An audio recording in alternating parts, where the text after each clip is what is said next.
శ్రీకృష్ణుడి అన్నయ్య బలరాముడు అనేది అందరికీ తెలిసిందే. కానీ బలరాముడి కంటే ముందు 6 అన్నయ్యలు కృష్ణుడికున్నారు.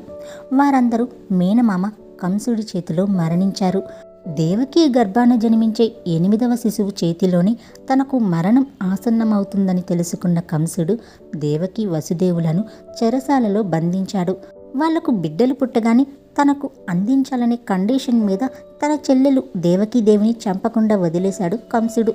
ఆ మాట ప్రకారమే మొదట బిడ్డ పుట్టగానే ఆ బిడ్డను కంసుడికి అప్పగించాడు వసుదేవుడు. అతని నిబద్ధతకు మెచ్చుకున్న కంసుడు తనకు ప్రాణహాని 8వ గర్భంలో ఉందని, అంతవరకు మిగిలిన వాళ్ళను నువ్వే ఉంచుకోమని పంపించేశాడు కంసుడు.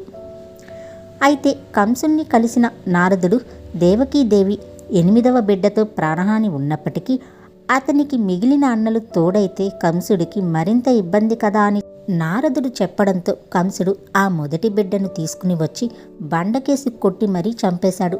అక్కడితో ఆగలేదు. దేవకీదేవికి పుట్టిన 6 బిడ్డల్ని కూడా అలాగే చంపడం జరిగింది. 7వ గర్భంలో ఆదిశేషువు ప్రవేశించాడు.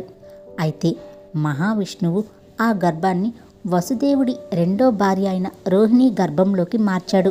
అలా సంకర్షణం చెందాడు కాబట్టి బలరాముడికి సంకర్షణుడు అనే పేరు వచ్చింది.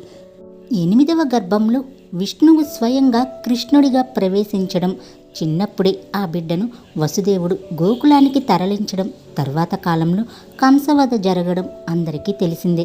అయితే నారదుడు లాంటి దేవర్షి పనిగట్టుకుని ఆ బిడ్డలను, కృష్ణుడి అన్నలను 6 ఎందుకు చంపించాడు అనేదానికి పురాణాల్లో ఒక ఆసక్తికరమైన కథనం కూడా ఉంది. హిరణ్యకశిపుడి వంశంలో జన్మించిన 6 సోదరులు హంస, సువిక్రమ, క్రద, దమన, రిపుమర్దన, క్రోధహనత. వీరు గొప్ప సంపన్నులు.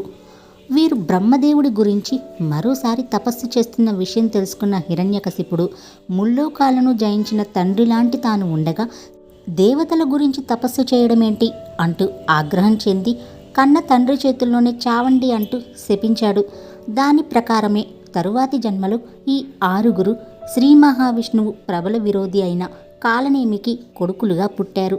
కాలనేమిని శ్రీ మహావిష్ణువు చంపడంతో ఆ జన్మలో శాపం తీరలేదు. ద్వాపర యుగం నాటికి కాలనేమి యాదవుల రాజు ఉగ్రసేనుడికి కొడుకుగా కంసుడి పేరుతో జన్మించాడు.